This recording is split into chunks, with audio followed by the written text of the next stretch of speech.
Maximize Business Value podcast.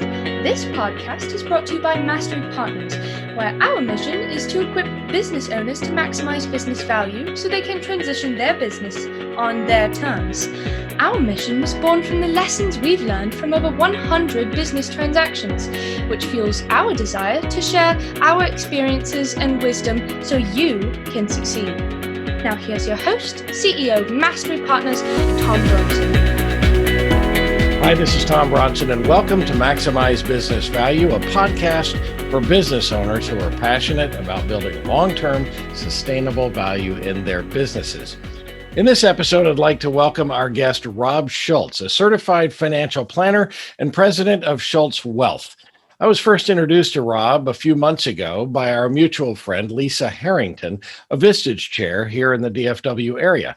Since then, I've gotten to know and trust Rob as a financial advisor, and he's someone who just gets it when it comes to helping business owners achieve their financial vision.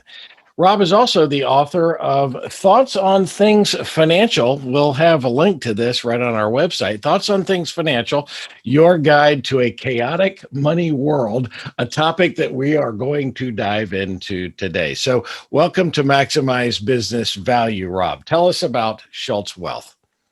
Hey, Tom. Yeah, thanks for having me on. Yeah, Schulz Wealth is, it has my name on it, so I guess I own it. We started. That doesn't mean anything. Yeah, and we started in 2014 just as a solo practice, RIA, which is a registered investment advisory firm. Before that, I was president of a company called First Texas Financial from about 2000 to 2014. Been in the business since '94, and yeah, we're all about helping business owners succeed from a personal financial standpoint. And just love what we do. It's a lot of fun. So you in the book, of course, you give a kind of your path to getting to where you are today. Why don't you share a little bit about that and how you ultimately arrived at becoming a certified financial planner? Yeah, I just kind of stumbled around for a while until I figured it out. We make decisions in life and they seem to work out, but sometimes you take a circle route trying to get in there. I started out, I went to the University of Texas on an ROTC scholarship. So they paid for my school. And then I went into the Navy, with the intent of being a career naval officer, but wasn't real conducive to family life. So as I started down the track of having the four wonderful kids that I have, we decided that I'd resign my commission in the Navy.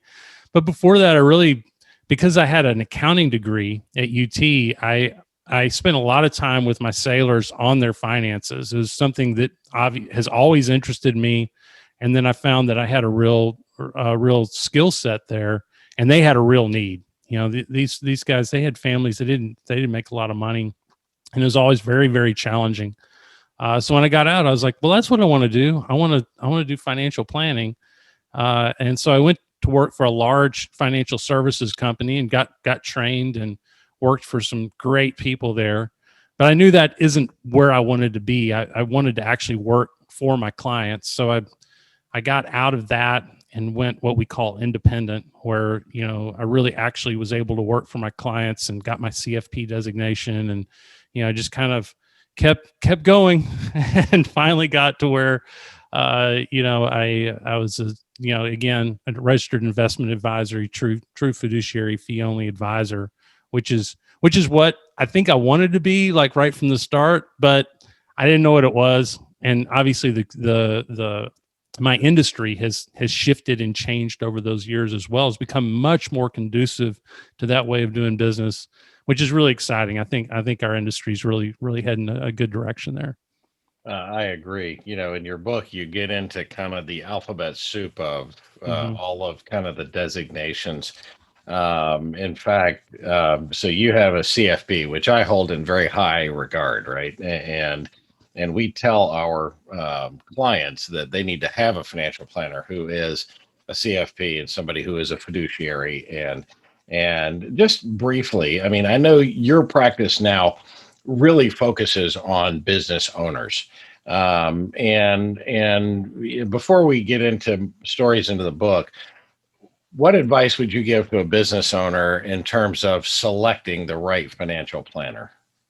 Well, it's just a tough landscape out there, and the best advice I can give, this is what I tell people. I say, hey, if tomorrow I could not be my mom's financial advisor, okay, because I manage my mom's money, obviously, and I care a lot about how it gets dealt with. If I couldn't be my mom's financial advisor, the first place I would go would be to the NAPFA, NAPFA website, National Association of Personal Financial Advisors. And I would pick somebody off that list, 2 or 3, and interview them, because NAPFA takes it another level. A CFP is a great designation, but it doesn't necessarily mean you have to set up your practice in a true fiduciary, fee-only manner. But NAPFA puts a whole nother layer on top of it. A lot of criteria. Make sure that you eliminate all the gross conflicts of interest that can be there, and just all these guys and gals are just really, really good at what they do. So that's bottom line. That's what you do. And if you do that, you have knocked it down to about, well, let's say there are 200 to 300,000 financial advisors out there. Almost 300,000 financial advisors. Wow. Okay. And there are only, I think, 3,800, maybe 4,000 members of NAPFA. So, you've cut it down to what is that? That's like 2%, right? You've eliminated a lot of folks. That's not to say that there are some folks out there who are not members of NAPFA, who do it right, and are great, great advisors. But to really be sure, that's, in my opinion, that's what you do. Okay. That is some great advice. NAPFA, NAPFA. Awesome. Yeah.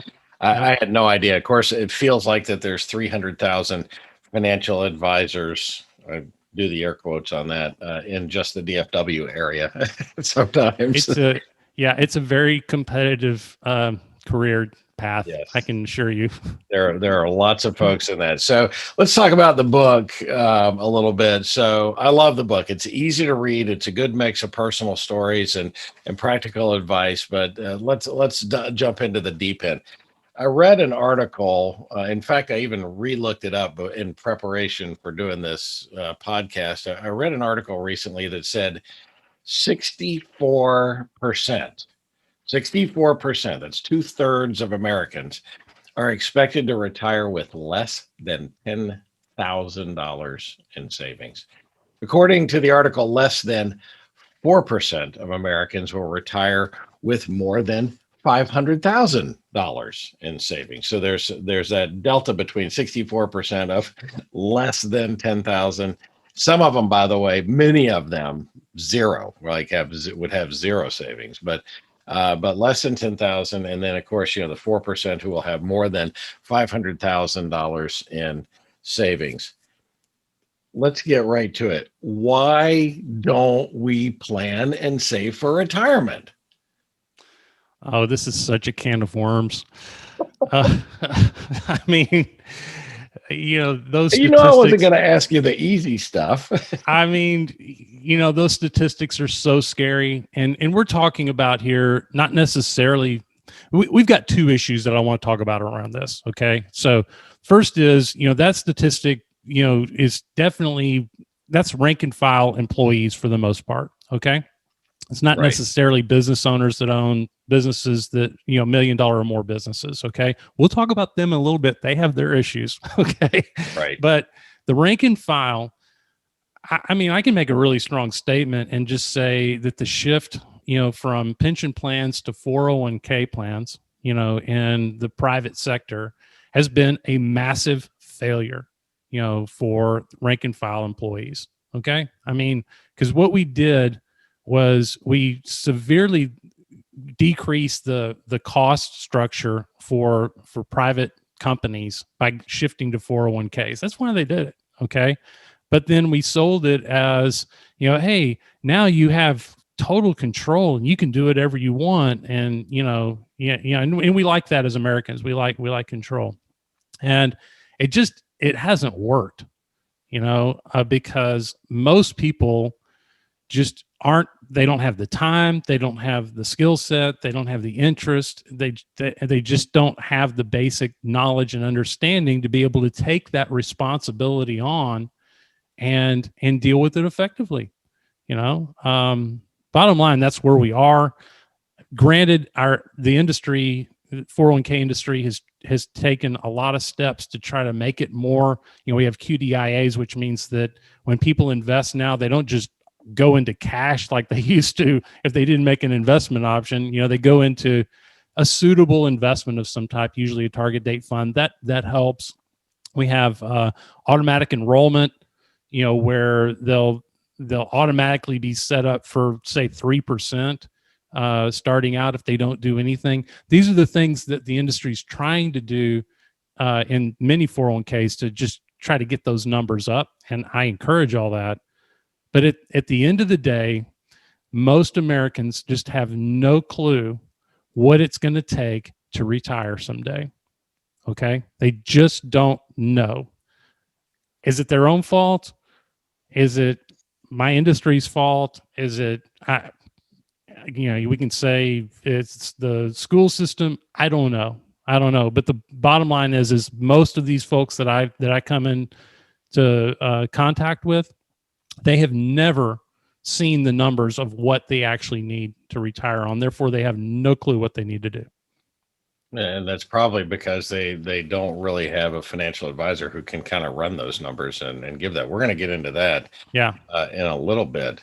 So the shift, I guess, was away from more of what was pension plans into 401ks. Is that what we're talking about?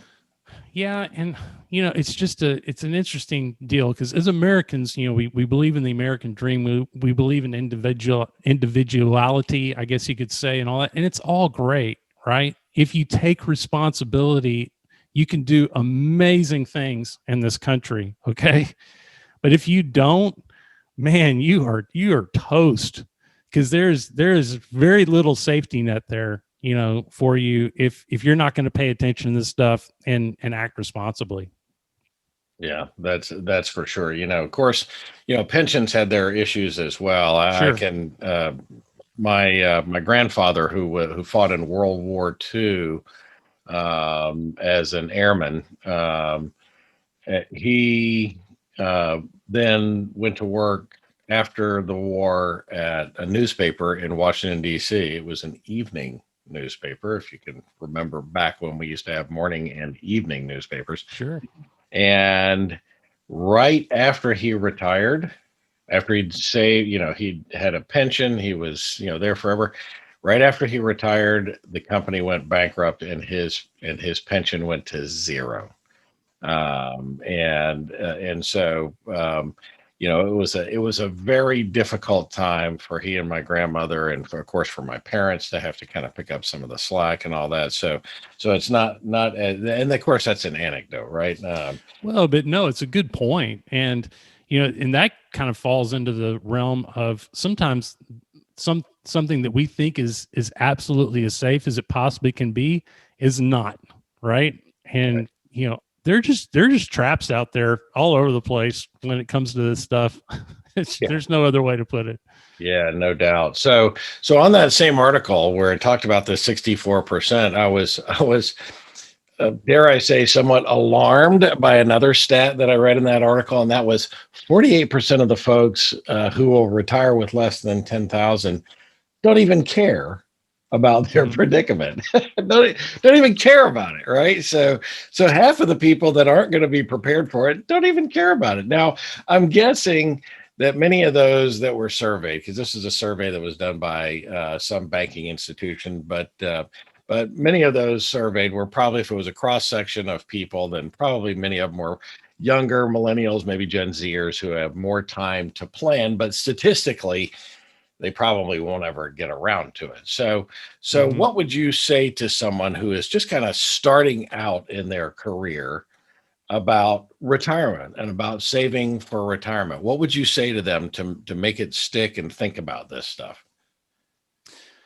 Yeah, I mean that it's important. Sometimes I try to put it in perspective of, hey, we get really worried. Like a young family gets really concerned about saving for college for their kids. We love our kids, and man, we want to do that for them. And maybe we had student debt, and we don't want them to have it. They'll get really focused on that, and I'll say, yeah, that's important.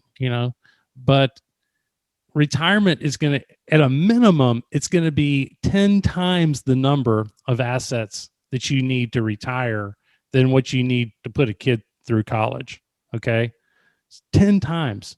Now, we have something called short-term bias as humans. Okay. It means that we tend to think that the threat that's right there in front of us, is the most important threat. It makes sense, because that's the way we survived, prehistoric times. Right. So, but then if something's way out there, like retirement, we're like, oh, mañana, right? I mean, we can worry about that later. And the reality is we can't, because it's such a big number. You just can't start. I had a meeting with a couple yesterday. And I mean, they make a lot of money, about, $30,000 a month in income, hitting about 60 years old, and kind of decided it was time to plan. Look at all the numbers, 4% probability that their retirement plan will succeed, and there's nothing you can do at that point except for damage control, and granted, we were able to work through some things and get that probability up to about 55%, but it was some drastic decisions, okay, that that need to be made to make that happen. So you can't put this stuff off. You've got to start early, and even business owners need to do that too. We, as business owners, we tend to think that, most business owners, 90% of their net worth is in their business. Okay. But that's a risky scenario. You don't know exactly when and for how much you're going to be able to sell that illiquid investment. And so it just makes sense for everybody all the way along the line, to be saving, and there's another 401k trap there. You've got, if you're a high income earner, like, the couple that I met with yesterday, you cannot put enough in your 401k, to replace your income. It takes, in my opinion, it takes about $1 million to create $50,000 of income a year in retirement. Okay. So if you're making $150,000, you need to, in your business, you need to net out 3 million, okay, from your business to be able to retire in, rough numbers. Okay. Are you going to put all that into that one, scenario and just hope it works out? I hope not. I hope that's what a lot of business owners are doing by default. They do. Yeah. You need to have, some other things that you're doing to make sure that, make sure you can complete that plan regardless of, what you sell that business for.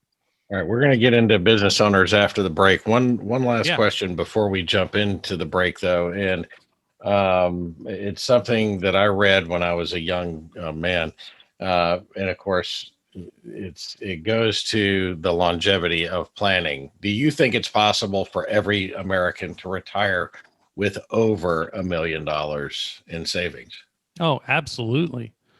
That's very possible. You run the numbers from a time value of money standpoint, and anybody can look at that and go, yeah, I think I can do that. I call it the hardest easy, because it's you actually say that in the book, the hardest easy. I like that term, the hardest easy. And the hardest easy means that, yeah, it's easy. All you have to do is put this amount away per month for this number of years, and you can have $1 million. Okay. The hard part is life, right? Life comes in, and no matter what stage you're in of life, there's challenges and things that pop up that you've got to be able to deal with. And the trick The real trick is to be able to stay on course, keep it as a high priority, and do what you can, even when all those other winds of change and so forth are happening. That's the key right there. Yeah, I couldn't agree more completely. Now, a lot of people who might be listening to this are there's some that may be younger, and frankly, the younger you are, the power of compounding. Who is it? Warren Buffett talks about that quite a bit. The younger you are, the lower that dollar amount is that you need to sock away, but it grows just exponentially over time. The older you are, though, a lot of people might be in their mid 40s or even mid 50s who go, I missed the boat. It's too late for me. My message is it's never too late to get started, right? No, I mean, like I said, that couple yesterday, I mean, you could look at that and go, oh, well, you're done. But, a good financial planner and, just as humans solving problems, that's what we do. If we make it a priority, no matter how old we are, we can come up with some kind of solution. And I do that all the time. Okay. I mean, you can do that. And it usually takes like a massive paradigm shift, meaning that, again, as humans, we don't like to make big changes in the way we live and in what we do. We just don't like change. Well, if you get up to that point, you have to have a big shift in the way you think about saving and money and so forth. And you're just going to have to change, and you can. Yes. I have people come in here and they do it all the time, and they start thinking of it very differently in their 50s. And we've solved that problem for a lot of people that have come in and just kind of started, but they were a little bit late. And that's one of the things I love about you. I mean, you're so passionate about helping people and solving problems and sharing the information that even through your book and through this podcast and things like that. So it's time to take a break. We're talking with Rob Schulz. We're going to take a quick break. We'll be back in 30 seconds. Every business will eventually transition, some internally to employees and managers, and some externally to third-party buyers. Mastery Partners equips business owners to maximize business value so they can transition their businesses on their terms using our 4-step process. We start with a snapshot of where your business is today. Then we help you understand where you want to be and design a custom strategy to get you there. Next, we help you execute that strategy with the assistance of our amazing resource network. And ultimately, you'll be able to transition your business on your terms. What are you waiting for? More time? More revenue? If you want to maximize your business value, it takes time. Now is that time.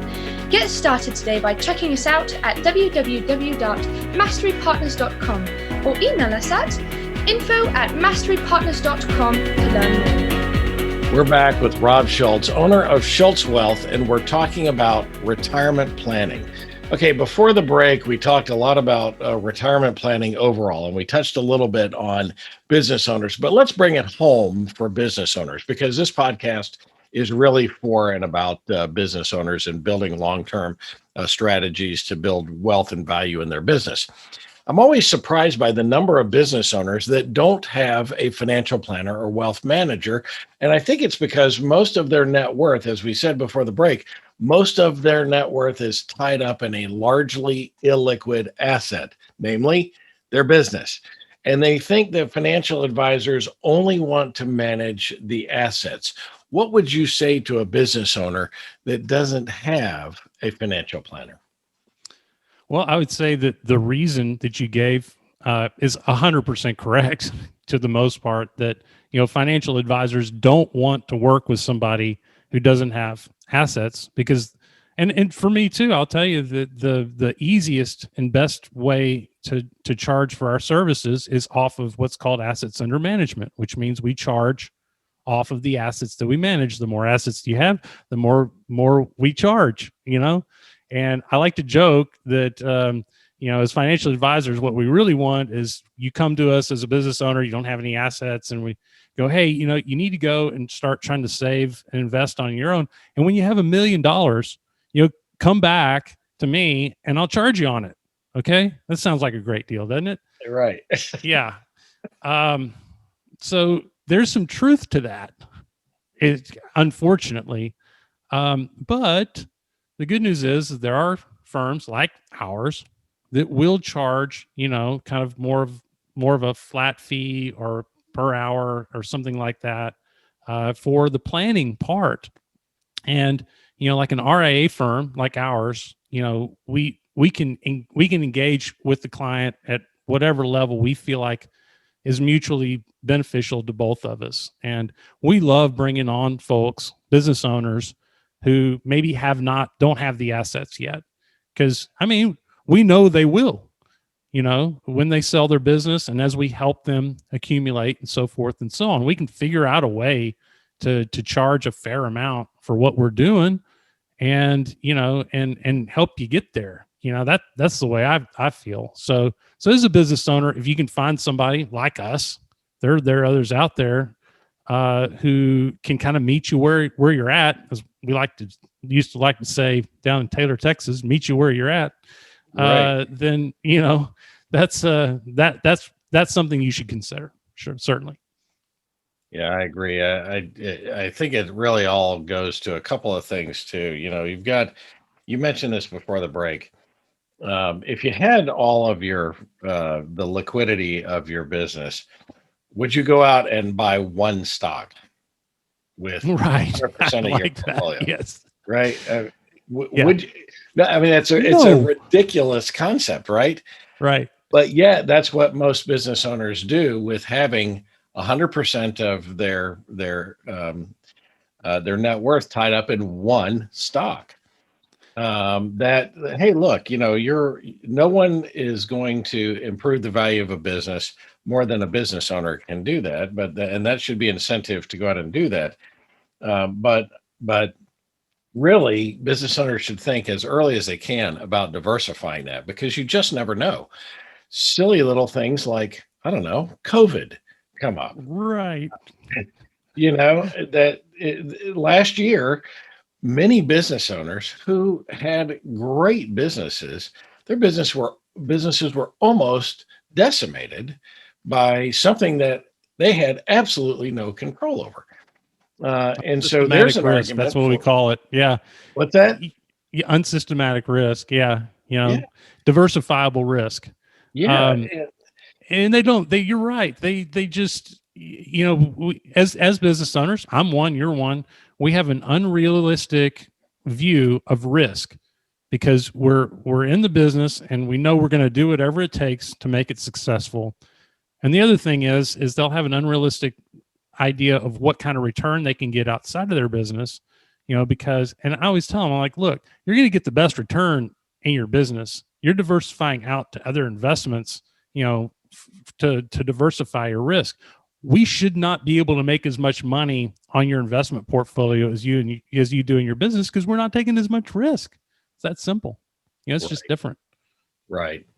Well, and sometimes in some years the investment portfolio may do way better than Sure. the business can. So it's all about diversification and mitigating that long-term risk. You talked about toward the end of the book. I remember these commercials well. In fact, as I was reading it, I was just laughing, thinking about, I think it was the ING financial commercials that had people walking around and they had a number on top of their head, that was the number that they needed to retire on. The one that made an impression on me was, it was people who were clients of ING, and it showed, an exact number. And then they went to one guy, and he's like, and over his head, he had like a bajillion, because he had no idea, right, what the number should be, because he didn't have a financial advisor that was helping him do that. But it's all about really understanding when enough is enough. So how do you know when enough is enough, Rob? Well, it's taken years for me to learn as a financial planner how to call it. That's what we call it, calling it. We'll call it for a. You tell a story about that in the book. I love that. Yeah. Calling it. Okay, we're calling calling it. Yeah, we're calling it. So we'll have a meeting and we will do that as professional financial planners. And it's an exhaustive deal. I mean, we need to run the scenarios all different ways and know that we have a sufficient probability of success that if they just didn't make another dime doing what they're doing tomorrow, that they're going to be okay. And it has to do with how much you have in assets and so forth and so on. I mean, is what it is, and making sure that if one of you dies early, if you live to your 100, whatever, all those different scenarios, right? And so really the only real way to know is to have an exhaustive financial plan is kind of the answer. And I always loved that commercial because, we should want to know what our number is, and we should be trying to march towards that and have it as a long-term goal. And it's fun, by the way. It's not anything people get so stressed out about, coming to see me sometimes, but it's a lot of fun to be able to achieve long-term goals, So coming to see you is a little bit like going to the dentist. Is that what you're saying sometimes?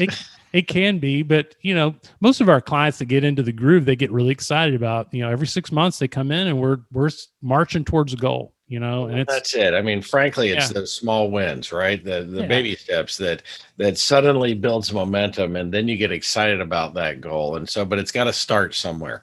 And so I love that. I wish that everybody really did know their number. I really wish that most business owners not only knew their number to retire on, because it would give them a target to shoot for in the value of their business, right? Right. Which is what we do, is help them improve the value of their business.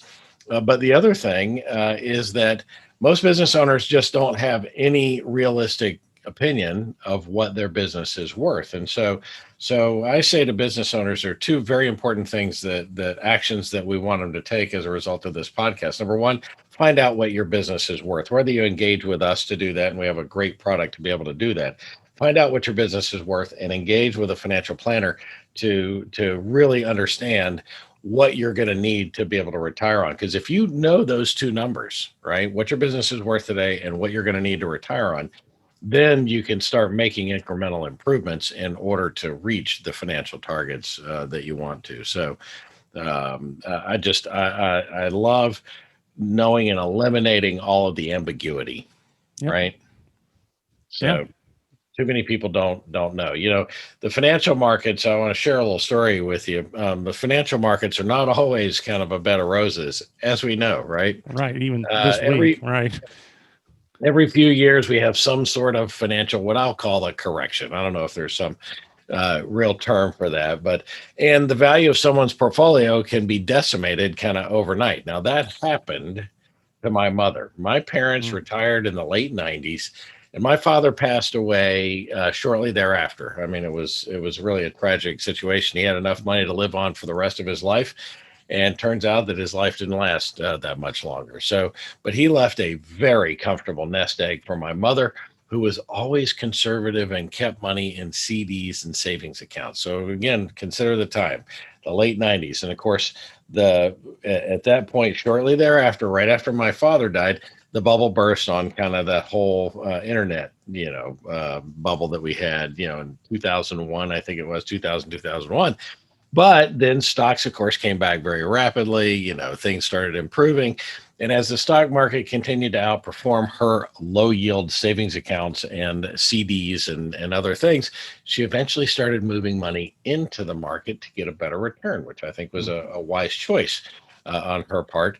But when the market crashed in, I think it was 2008, what she did next, she lost nearly half of her net worth. On paper. She lost it on paper. What she did next was catastrophic, not only for her, but also for generations to come in our family. She sold everything the next day, the day after the market crashed, and she lost more than half of her net worth. By the way, my siblings and I never knew this until she passed away several years later. And then we're starting to piece together the records. In fact, I was so angry with the financial advisor because we grew up with this guy, right? We knew him well. And of course, I recognize that he has to maintain confidentiality. But I tell that story because you address that very issue right in your book. And I just want to ask, should people be afraid of the stock market, and how should they react when a correction comes? Because it invariably will come. Yeah, I mean, we could talk about this for hours, right?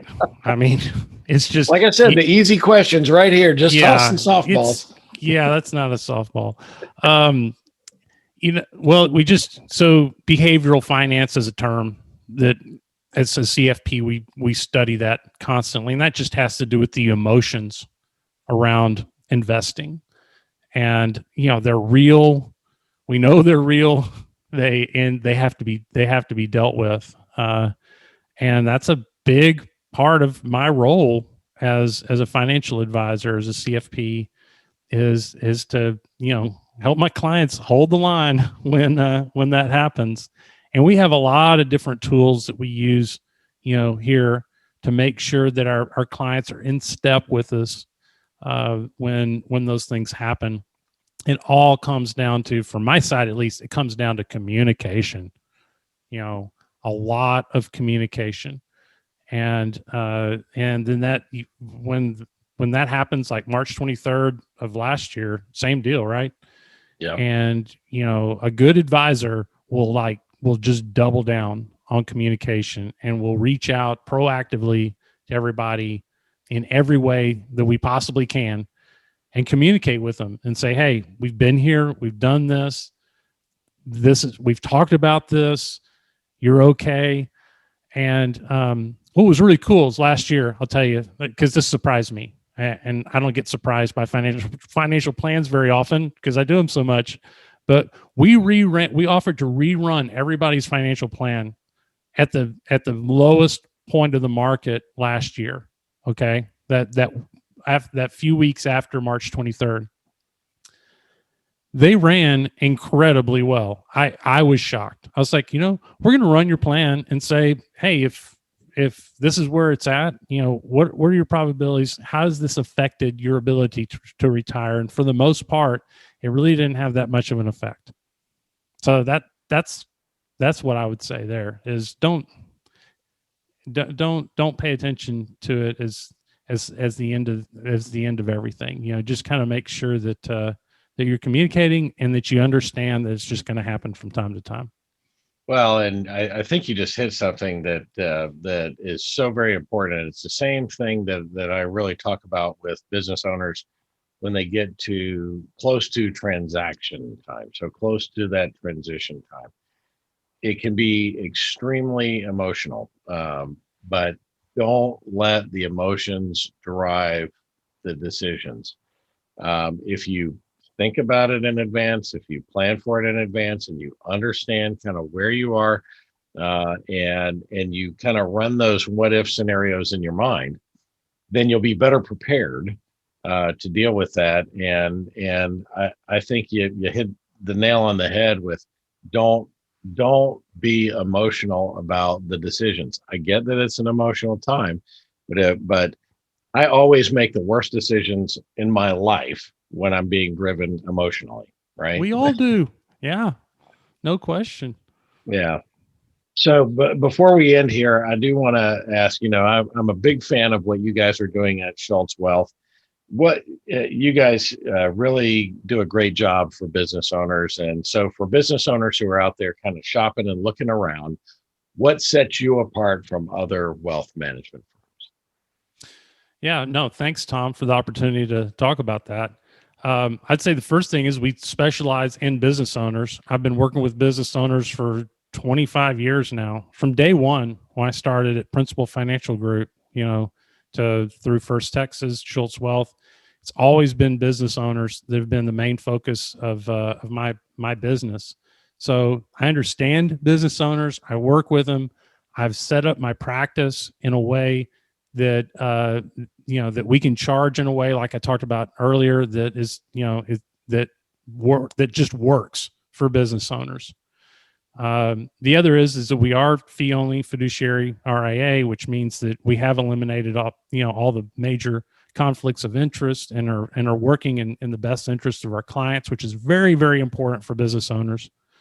And then I would say that our investment prowess is also designed for business owners. So we don't like most. You may not know this, but most investment advisors kind of subcontract all the investment advisory stuff. It's called sub-advised. And most of them do. They're just kind of out selling, and then they push it off somewhere else to have the investing done. We don't. We do it all in-house. And to do it at the sophisticated level that we do, to make sure that the risk, that we're doing the best we can to mitigate risk through some very advanced strategies. You can only do that if you do that in-house, and we're very, very proactive in the way we invest, which, believe it or not, is kind of unique. So those are kind of some of the reasons why we think that we're a good choice. I agree. Those are all great reasons. You're a business owner. You said this before. You're a business owner. I'm a business owner. But one last business question. This podcast is all about maximizing business value. So in your opinion, Rob, what is the one most important thing that you recommend business owners do to build value in their business? Yeah. Well, I would say something we've talked about a little bit is risk. I think that risk is something that, obviously you want to be profitable, you want to have good books and all that kind of stuff. But I think that as business owners, we tend to not understand the risks that we're taking within our business until we get ready to sell, and we have somebody on the other side looking at it going, whoa, there's a lot of, like in my case, there's a lot of regulatory risk here. Wait a second, so, or maybe, you have one large customer, that's a major part of your revenue. Well, that's a risk that you've dealt with and that you've just gotten kind of used to.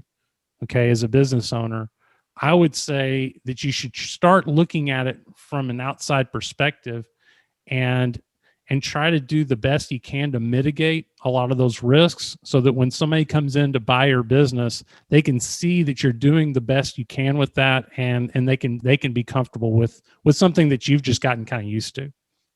I love that. Eliminate the risks. That's one of the things that we do is a risk assessment, and there's all kinds of ways to mitigate risks. And you mentioned several really good ones there. So I love that. That is great advice for business owners. But I can't let you away from here without asking our bonus question. Everybody loves and waits for the answer to this.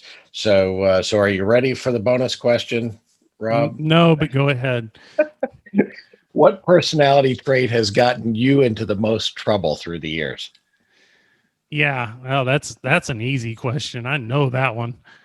You live this life for long enough, and you know how to get yourself in trouble. Oh, yeah. So on a DISC profile, I'm a DI. Okay. And so kind of what that means is that I go quick. I go very confident and very fast. And that can get me in trouble. Because I'll just be going, and then I look behind me and nobody's there. They're all like, whoa, wait a second. Where are we headed? So I know I have to slow down, and I have to build, I have to communicate and make sure everybody's with me. And when I don't, I can get in trouble. Yeah. Yeah. I tend to I get so far. I'm high D as well. I tend to get so far away from people that I just go, they'll catch up. Yeah. Yeah. But you do the same thing I do to mitigate it. And that is, I always work in a team format, so I'm always working with people like you, Tom, and others. I have a junior advisor. Well, he's not a junior advisor anymore. He's actually a partner now. Austin's awesome. Austin and I do everything together. He's very analytical. So I'm plowing forward, and he's kind of reaching, going, whoa, wait a second. Let's look at this a little bit, because you do it too, Tom. I mean, I'm just like, oh yeah, I've seen this before. I know exactly what we need to do, but we have to slow down, make sure everybody's with us, and make sure we run the traps. That's what gets me in the biggest trouble. You gotta have a sidekick like that, and I'm glad you mentioned Austin. He is a great young man. So how can our viewers and listeners get in touch with you? Yeah, you can find us on the web on our website, schultzwealth.com, spelled weird without a T in Schultz. We're on Facebook. I have a Thoughts on Things Financial group, on Facebook. If you search it, use the title of the book, we talk about stuff in there. I'm really easy. The website's the best. We have a lot of material out there. If you want to read, about kind of what our philosophy is and stuff. I write all the time, and there's just a whole lot of information there if you want. And then you can email me from there as well. So that's awesome. As somebody who also puts out a lot of content, I know how difficult that can be sometimes. And so you guys do have a lot of content that folks can go to and read and learn from. And I love that. So thank you, Rob, for being our guest today. Yeah. Thanks for having me, Tom. It was really fun.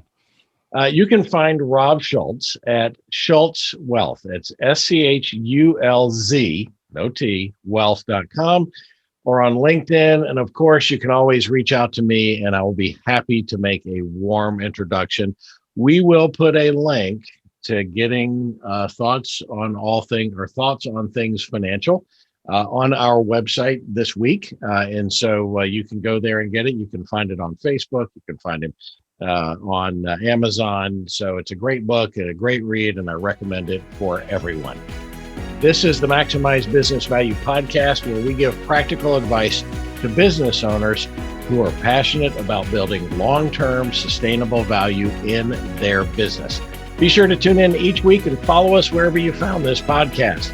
Be sure to comment. We love your comments, and let us know if there are any topics that you want us to cover on future episodes. Until next time, I'm Tom Bronson, reminding you to plan for retirement while there's still time, while you maximize business value. Thank you for tuning into the Maximize Business Value podcast with Tom Bronson. This podcast is brought to you by Mastery Partners, where our mission is to equip business owners to maximize business value so they can transition on their terms. Learn more on how to build long-term sustainable business value and get free value-building tools by visiting our website, www.masterypartners.com. That's master with a Y, masterypartners.com. Check it out.